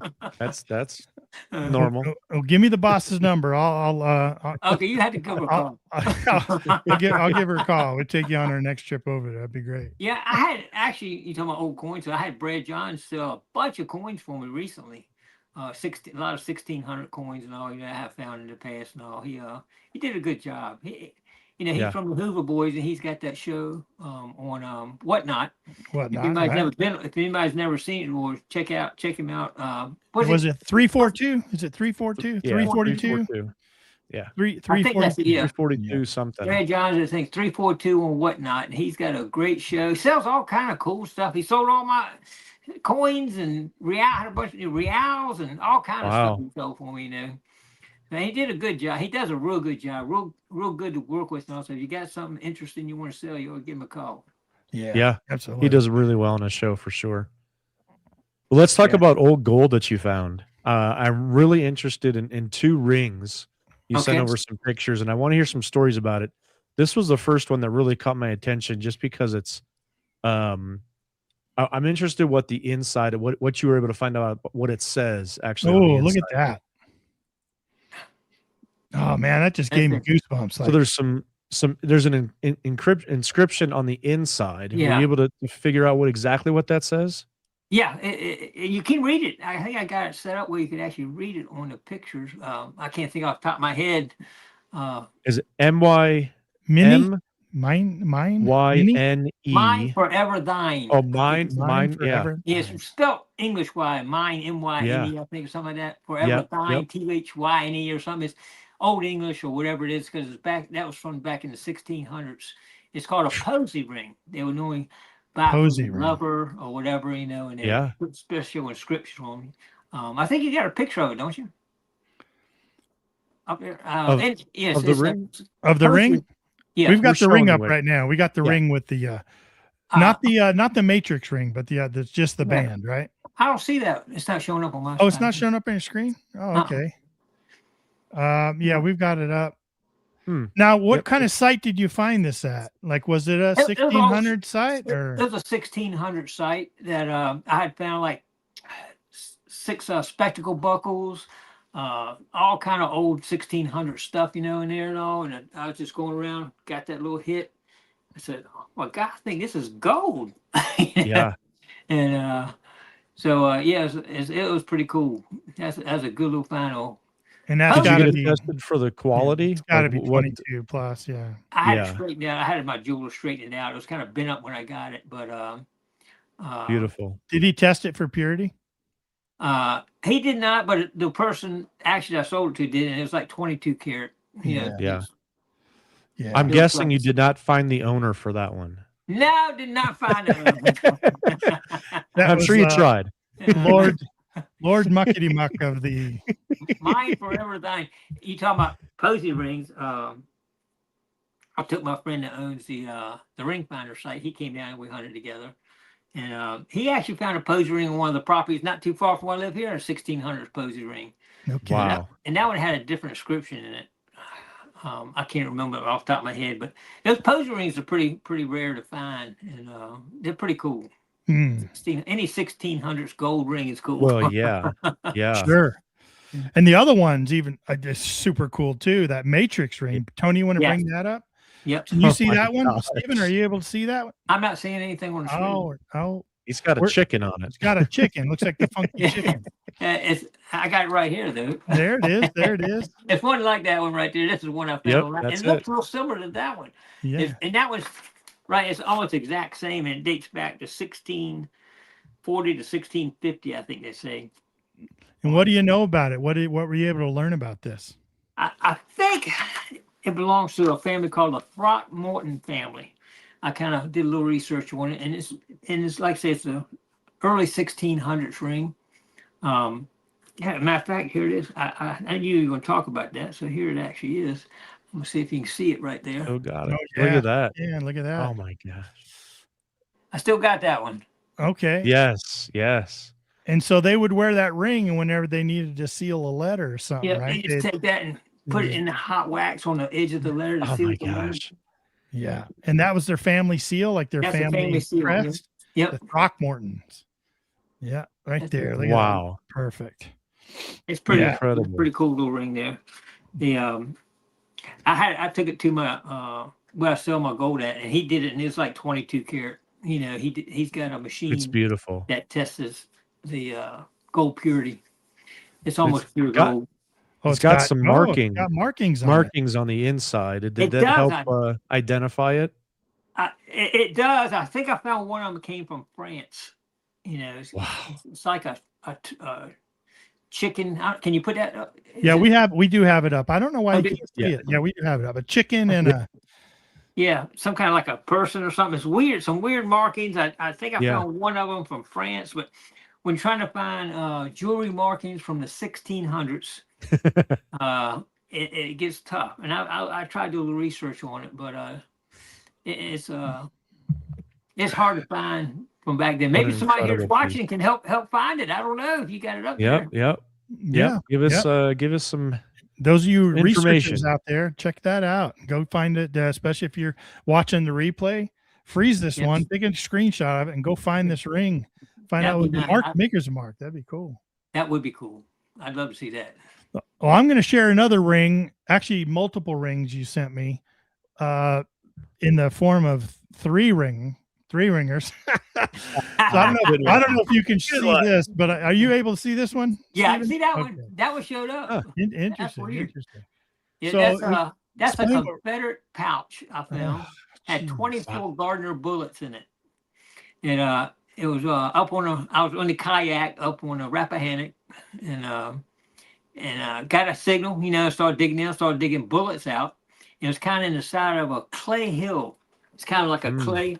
And then I looked down, I could see that black on the bottom down there. So I started kind of filtering through there and picking everything out and found the whole pouch. But now I guess the thread had deteriorated. They held it together. Sure. But all the pieces were there. But the and leather was good. And it's in really good. You could actually, when it dried, you could actually smell the leather smell on it. I mean, it was sealed in that clay with no air to it for 150 years or whatever. And what area did you say it was in? Rappahannock. Now, where's the plate? The plate's got to be around there somewhere. You would think so, but it did not have a plate. Maybe some of them didn't have plates on the outside. I don't know. Maybe it was there, and I just didn't find that. That was gone or whatever. But I found all the bullets and everything. But that's so cool. That was cool. Now, what did you do with this? Did you end up trying to preserve this at all, or I did preserve it? I got a process from a London museum told how to preserve leather, and I bought a bunch of stuff, mixed it together, put that on it to preserve it and everything. Ended up selling it at one of the shows, or one of the Civil War shows. Museum bought it. So, but I did mix up a special batch to preserve it. Beautiful. Our guest last week, Brandon Sutton, a number of years ago, found something similar. He found a bunch of leather accoutrements and box plates and a bunch of a bayonet and just a bunch of plates, all buried in the mud. I think he was in Georgia. The mud. And, that's why I was asking the location, because I know that mud, it doesn't allow the oxygen down there. It preserves it a lot better if it's down in that mud like that, or in the clay. Something you just don't expect. It's clay. It's like the clay. Part of it was buried in the clay. I had to dig it out. It's amazing. Congrats on that. That is what a find.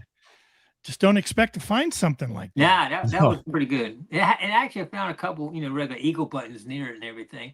I'm thinking somebody doing, there's a place that was a crossing where they had some explosions and fighting, and probably a damn cannonball went off, blew him up, got buried into the clay or whatever, and everything just his buttons and everything were there, Well, sometimes we'll just never know the story around there, though. Say again. You didn't find like a hip bone socket or anything around there. No hip bone socket. He probably wasn't blown up then. Actually, I think didn't Brandon Sutton say that he thought that it was a deserter, and they took off the stuff and just threw it in. Yeah, dropped all the gear and threw it away. Did that, yeah, sure. They did that. We just never know. And again, why this hobby is so incredible, because you just don't know why. You don't have that story, but we can always make it up. Fun to imagine. I love it. Love it. They dump some in bullets. The bullets are heavy. I mean, could you imagine carrying like 100 of those bullets? Oh my God. I'd be dumping them not to have to carry them. Them things are heavy. That's why you find so many drops, because they just would reach in and just it would breadcrumbs and right down the trail. Yeah. I can see that. Yeah.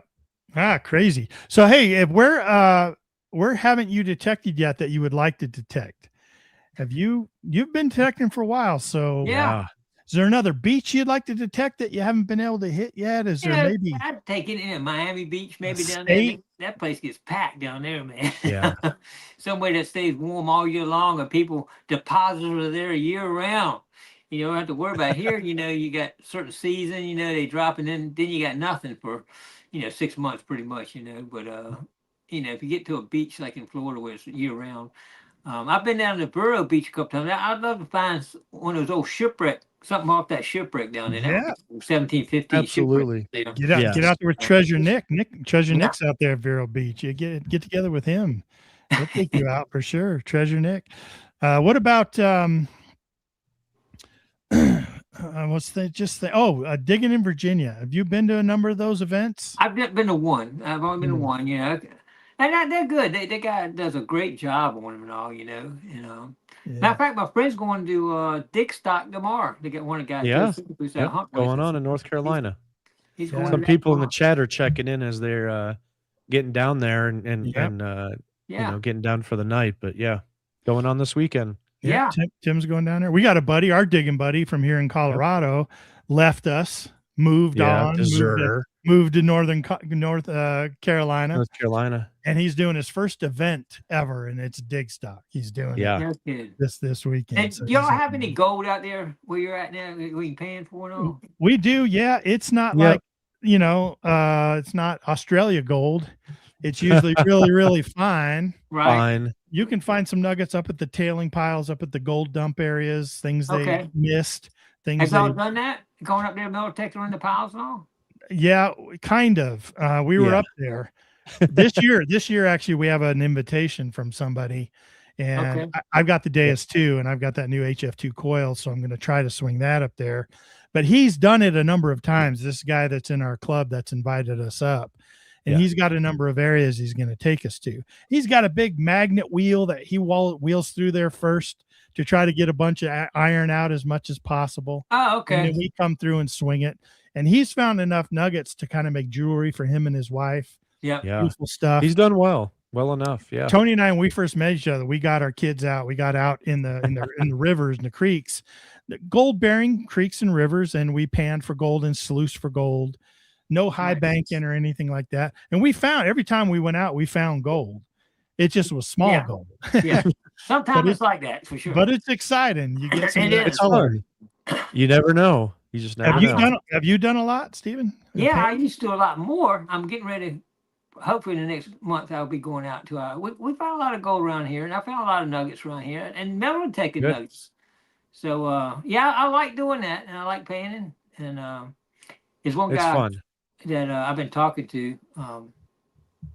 He does it a lot up here in Virginia, fishing gold, and we talked. We're going to get out with him, but I belong to the Central Virginia Gold Prospectors here in Virginia, so I go up there, and we got I think 7 claims that we can go to. There you go. One main claim I go. I've been in a couple of the gold mines and all, and like I said, I take my detector. I've detected a few nuggets. 6-gram nugget, which ain't huge, but it's still nice. Still nice. Yeah, it's a picker. That's still nice for sure. Yeah, that's really nice. Yeah, we don't get too many of those around here. I know I was really into it when I first moved here in 2000 from California. I was really into it, and I was going to get my own claim, and I was doing all the research on that. Right. And then had one of my kids really into it. The other wasn't. And then I discovered metal detecting, and it kind of pulled me away. I was like, you can find a lot more interesting stuff without the full day of back-breaking work. Right. Because it is rough work to do gold prospecting for sure. Really physical work. Now, what do y'all detect out there in Colorado? I mean, you don't have the real 1600s, like the beginning of the United States out there. Where do you kind of detect around there? Like old ghost towns and... Yeah. Tony and I are really into military. So we're trying to find the early military that was here, 1850s. Because 1849, the gold rush hit in California. So everyone started pushing west, and, wasn't even a state until 1870s sometime. Right. So we try to find as early as we can, but you're right. Yeah. Nothing prior to sort of 1850 very often. I think I found an 1844 seated half-dime was my earliest find in this area. Nice. Okay. But we are able to locate camps cavalry camps and places they stayed, old stage stations. Yeah, I bet. Yeah. Those are that's what they we were look for. I mean, millions of them going out toward California, so they were going right through there, right? Right through here. And so they all travel generally through the same area because they're all heading, east to west. So you're going to look for that funnel where everybody was. Well, the stagecoach stops or the house stops and things like that, along the trails is really, and then from there, as you get into the, say, 70s ish, it starts to branch off of those trails a little bit, start getting more homesteading.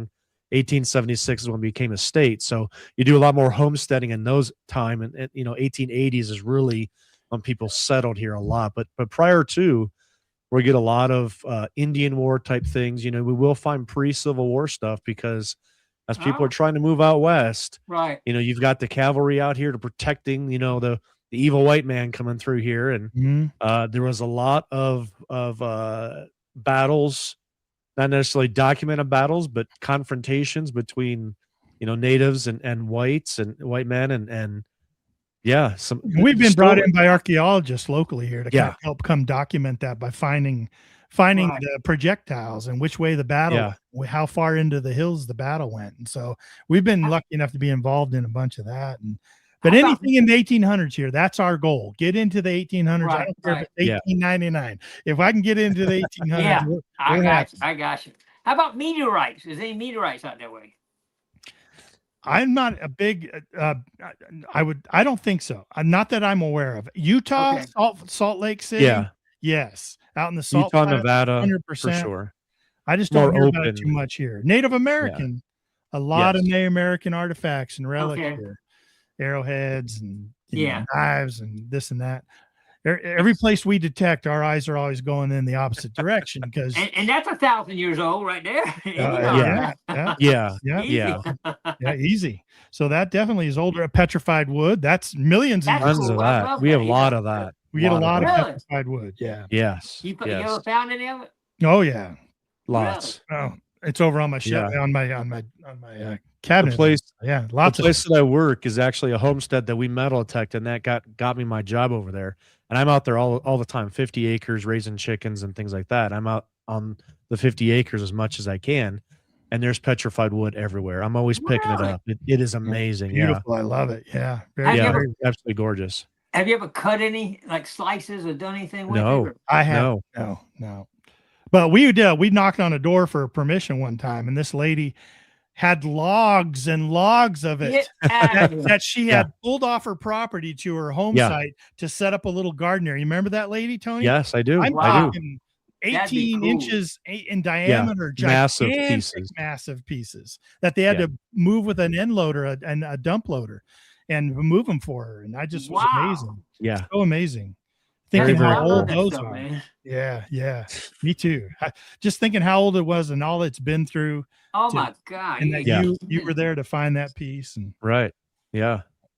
Well, that's some cool stuff you got out there to hunt down. I like that. You do it's a little bit different. Yeah, you do what you got. Yeah. I mean, that's what we have here. So that's what we go over. Right. Yeah. And I think it is an important part of history in establishing the country. And we're, like I said, that funnel that came through and branched off, and you've got the passes that went through the mountains because, they figured out, hey, we go this way, we're going to, die because of the winters. And so, that you just follow the trails, it documented as much as you can with trails. And from there where they stopped and camped. And I think, Ken, what is it 10 miles? 20 miles. You could only do 20 in a day. Stop. And so Sherlock Holmes, a lot of research. Yeah. Like you're trying to figure out okay, if they left this stage station and they were trying to make it at least to the next stage station at the 20-mile mark, is there any springs around there? Around the trail or a nice shaded area that they may stop. Well, we want to go investigate those areas, and we've been lucky a couple of times. But it's fun because it's like you research Sherlock Holmes. You're like following the clues, just like looking for gold in those creeks, right, Steve? Yes. And when you find it, you feel very accomplished. Like, oh my gosh, But you have found airheads and all out there. Oh yeah, sure have. What's the nicest airheads you found? You got some whole shelf of them probably, right? I do not, because I don't specifically go after them. Yeah. I've got some unique pieces that came out of nowhere Because like I said, we're always looking for them because we're there metal detecting. So when we find them, it's a shock, but an added surprise, like the cherry on top. But I've never gone out specifically sifting and looking for them. I know a lot of people do. But I found some interesting things that kind of had to be turned into the archaeological department because they didn't know how it got there and a lot of stuff like that. Right. Just always exciting. So no shelf fulls for us, probably. No. Yeah. But you do Our have friend Beth, she petrified found wood a whole on your bunch. shelf there. We do have petrified wood. Yeah. Yeah. I found a really They cool get some scraper. Really pretty colors in some of that petrified wood and all. And shape. The coloring is incredible. Yeah, and you slice. If you could slice that, man, and I like that. Yeah, polish it up real nice because it's beautiful stuff for sure. Yeah, that's got me thinking now. I have to go pull all that out. I know.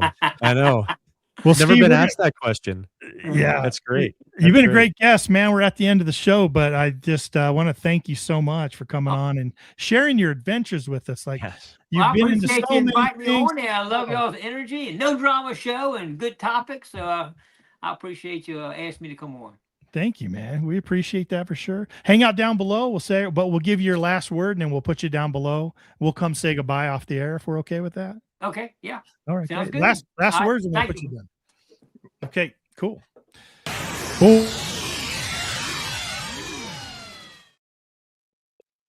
Yeah, that was a lot. Steve's into it was running. Man. We were running. And there's much more for the hour and a half. There's much more. I guarantee there's much I know. We talk about our doc and files and things like that. And we touched on it, that's for sure. Yep. I think we did a pretty good job getting most of it. I think we had we had set some things up, and I think we got to a lot of it. We'll have to have him back on again. Lots of positive great man comments in the chat. All about Gig and everything he's involved with, and love it. Absolutely love it. I want to say hi to Matt Howell, who joined us here late. Good to see you, Matt. Thanks for the comments, for coming in. Get a hold of me, man. We need to chat. We need to catch up. It's been a while, but everyone, thanks for joining us tonight, hanging out with us. We had a good time with Steve, and go check out his YouTube channel, right? Gigmaster. You can find him anywhere on any social media. Really, I was looking at his TikTok page earlier.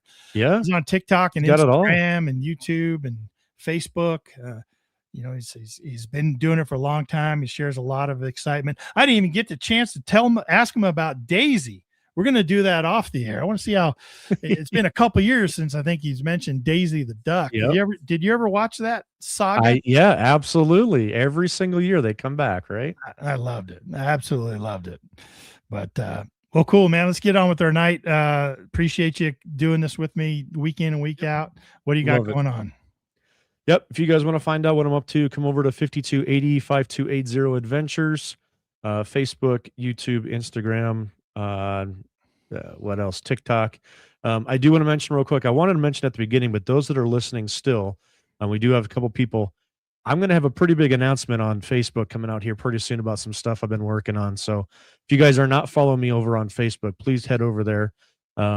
Pretty fun, pretty interesting stuff I've been working hard on, and I'm just getting to the point where I finally can let the cat out of the bag on it. So he's being very modest, but I'll tell you right now, just wait until you guys put your eyes on it. Well, thank you. Just wait. It's gonna blow up because it's so creative, bud. It's so creative. I apprieate that. It fits enjoy it with our hobby for sure. Join me over there, and you guys will get to see it first before it gets out on YouTube. So, 5280 Adventures. I'll see you this weekend, actually, Ken. Yeah, we'll see each other this weekend, Saturday and Sunday. Man, we're gonna spend all weekend together. Hey everyone, join us next Wednesday. We got Metal Bree Tectorus. That's right, Bree's going to join us next Wednesday as our guest. Tons of questions for her and her involvement here in our hobby, and her journey along this in this community has been amazing to kind of sit back and watch. Tons of questions for her. So come along and join us. Bring your questions, and I'm sure we would all appreciate your support. There she is, just popped in the chat. See you all next Wednesday. Guys, go out, find some great stuff. Have fun. Tell those stories, return those items. You just heard Steve talk about it. It's just some of the best part of our hobby is when you're able to return something that somebody has lost. But go find the old stuff, go find the good stuff. Make sure you tell me about it, and I'll see you next Wednesday. Thank you so much for listening to Relics Radio. We will see you back here next week for another exciting guest. Until then, get out and dig it all.